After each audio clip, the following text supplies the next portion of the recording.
hay dos problemitas, Estados Unidos y China, que no adhieren, que son los mayores emisores, Claro, sobre todo China claro, ahora claro. es el mayor emisor gracias a un crecimiento en base a un número de habitantes inexplicable. Bien, veamos cómo sigue esto en Se Durban. sumaría Sí, Canadá, que sí. diría, que ha dicho que es cosa del pasado el Buah. protocolo de Kioto. Pero del futuro de Latinoamérica también depende la situación y una especie de repaso de esa situación, por ejemplo, del país que se ha sumado a estos nuevos gobiernos progresistas en América Latina, que es Perú. Se han cumplido hace poco tiempo 100 días de los primeros 100 días de gobierno del presidente democráticamente elegido Ollanta Humala y estamos en contacto entonces con el colega Manuel Gallardo de Perú, Silvia Fernández, Miriam Anasivia y Julio Rudman. Te saludamos a la distancia con un abrazo y te agradecemos este contacto, Manuel. Gracias, Julio. Te agradezco mucho por nuevamente dar esta oportunidad en Radio Nacional de Mendoza. Aquí en esto, un saludo muy especial para todos los peruanos que se encuentran por esa ciudad. Y que son muchos y Sí, acá muchas. hay una importante colonia peruana en Mendoza. ¿Qué análisis podés hacer vos de estos primeros 100 días del gobierno de Ollanta Humala? Bueno, con sus aciertos y desaciertos, como todo presidente inicia una gestión con muchos problemas, ¿no? Pero en lo posible tratando de solucionar. Uno de ellos es la inserción de la economía, una economía estable y más que todo con inclusión social, ¿no? Como por ejemplo la pensión 65 para los mayores de 65 años, también el programa Juntos.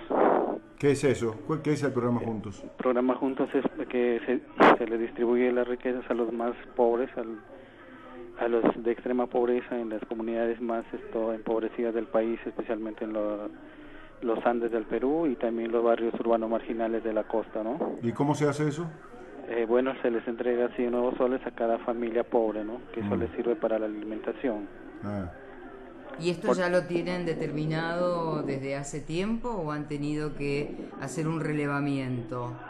Sí, esta venía funcionando desde el gobierno de Toledo, pero actualmente se ha intensificado más, o sea, se ha focalizado más a los que verdaderamente lo necesitan. En cuanto a otro, también la lucha contra la desnutrición, otro programa que se ha implementado, que es esto, A Trabajar, ¿no? Sí. Creando puestos de trabajo para la juventud especialmente. Sí, hay logros de estos 100 días y fue apoyado por el mismo pueblo, donde la CGTP en Lima hicieron una marcha de apoyo al presidente Humala, ¿no? Donde prácticamente ya se ve inicios de esas promesas electorales que se están cumpliendo.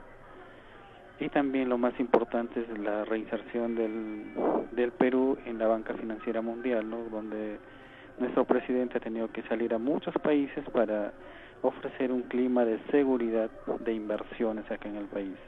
Manuel, respecto a este último tema, que supongo que para la política interna o para la economía interna de Perú debe tener importancia, ¿qué costo ha tenido que asumir Ollanta Humala? Porque las relaciones en general con la banca financiera internacional suelen tener un costo desgraciado para los pueblos. La historia de Latinoamérica dice eso. Bueno, ese costo justamente es la que se está atravesando esto, por ejemplo, de la explotación minera, ¿verdad? De que muchos países de la banca financiera invierten en lo que es minería y actualmente hay un conflicto interno en el departamento de Cajamarca, ¿no? Donde Sí. Minera Yanacocha, una transnacional, ha iniciado a explotar lo que es Minas Conga, un proyecto muy pero muy grande, diríamos macro, que esto destruiría muchas fuentes de agua en la cima de los Andes, ¿no? Entonces esto ha provocado la reacción del pueblo. Entonces Esto creo se necesita de una mesa de concertación para poder dialogar y ver las ventajas y desventajas, pero viendo más que todo el ecosistema, ¿no? y el ambiente, ¿no?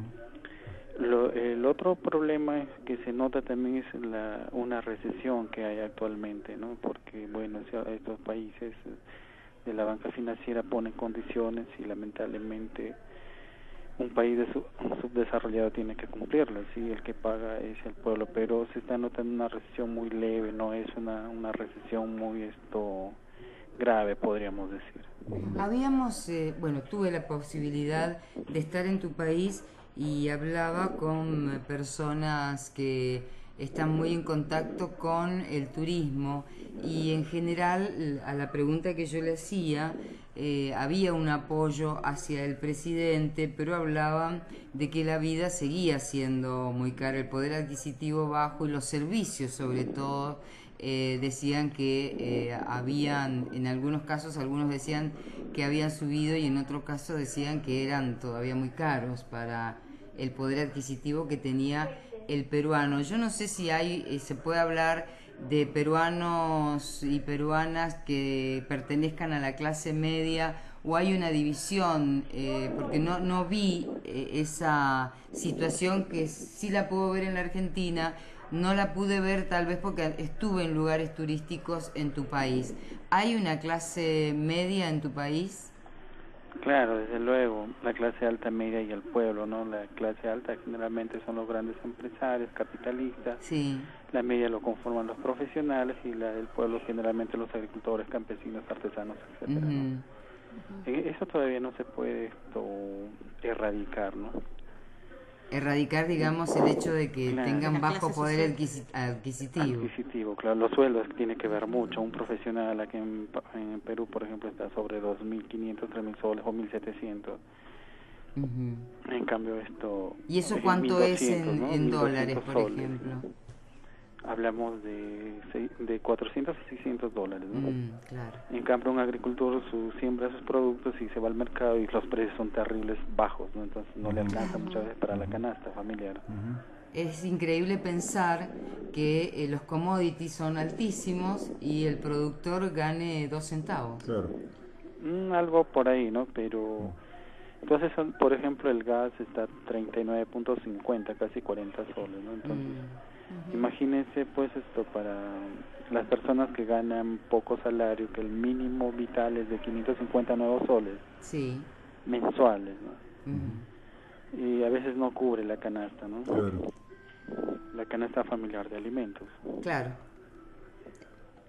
Estuvo Lagarde, la jefa del Fondo Monetario Internacional, allí en un encuentro con Humala en Perú y tras este encuentro, bueno, ha hecho algunas declaraciones muy positivas hacia Perú, diciendo que, por ejemplo, el crecimiento para el 2012 se estima que va a ser el 5,75%, y que están en una situación de una combinación de un manejo económico sólido con objetivos de mayor inclusión social.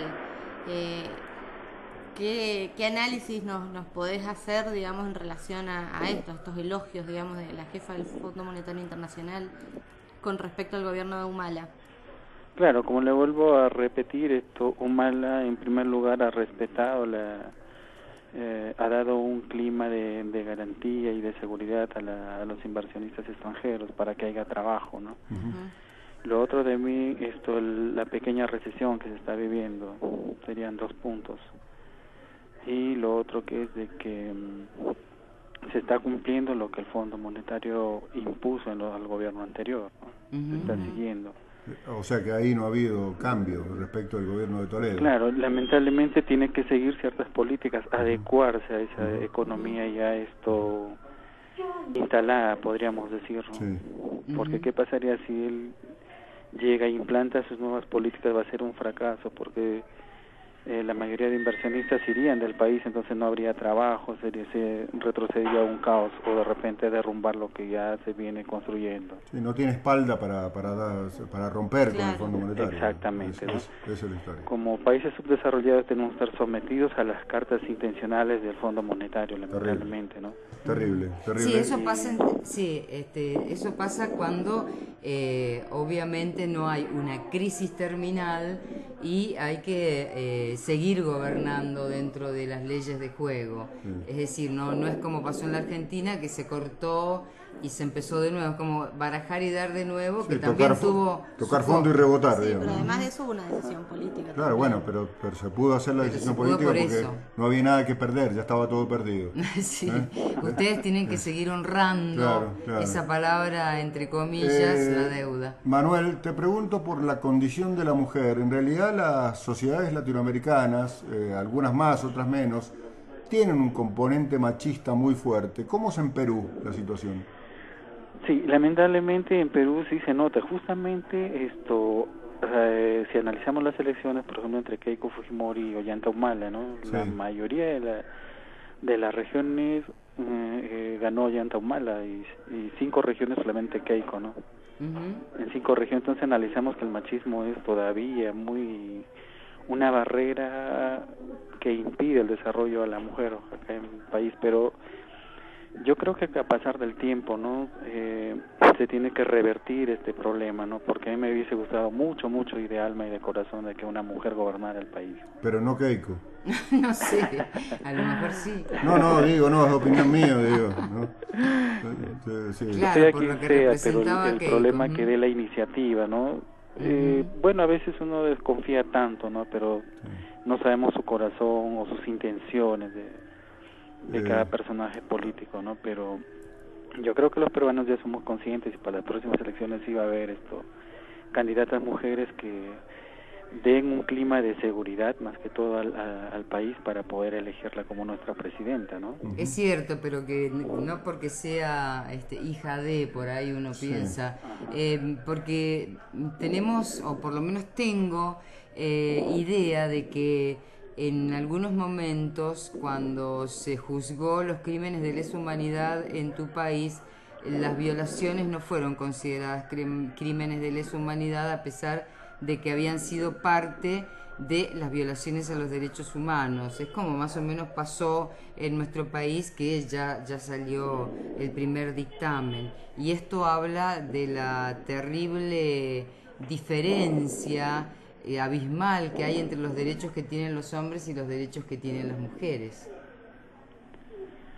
Claro, siempre en todos los regímenes políticos, ¿no? De todos los gobiernos ocurre esto, por de repente la ambición al empoderamiento del poder, más que todo. Es lo que ocurrió en Fujimori, ¿no? Él entró con muy buenas intenciones de gobernar nuestro país, tuvo el respaldo popular de todo el Perú, pero desgraciadamente él quiso enquistarse o empoderarse del poder, lo que le condujo a muchos crímenes violando los derechos humanos. Exacto. Razón por la cual está en la cárcel, ¿no? Hace poco estaban pidiendo el indulto, que creo que eso sería ya humanitario, darle el indulto al expresidente. Ya me parece suficiente lo que él ha pagado en la cárcel, ¿no?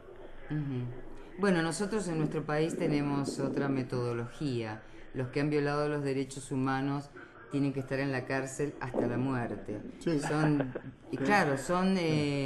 Y además todos los argentinos y las argentinas apoyamos esa decisión que se ha tomado por ley y también que lo toma la justicia permanentemente. Permanentemente hay condenas a quienes violaron los derechos humanos, varias veces son condenados de por vida a la cárcel. Esa condena de cárcel que no le dieron precisamente a sus víctimas, a quienes torturaron y mataron y desaparecieron. Se nos terminó el tiempo, Manuel. Te agradecemos muchísimo el contacto y en algún otro momento haremos una nueva revisión de cómo está la situación en Perú.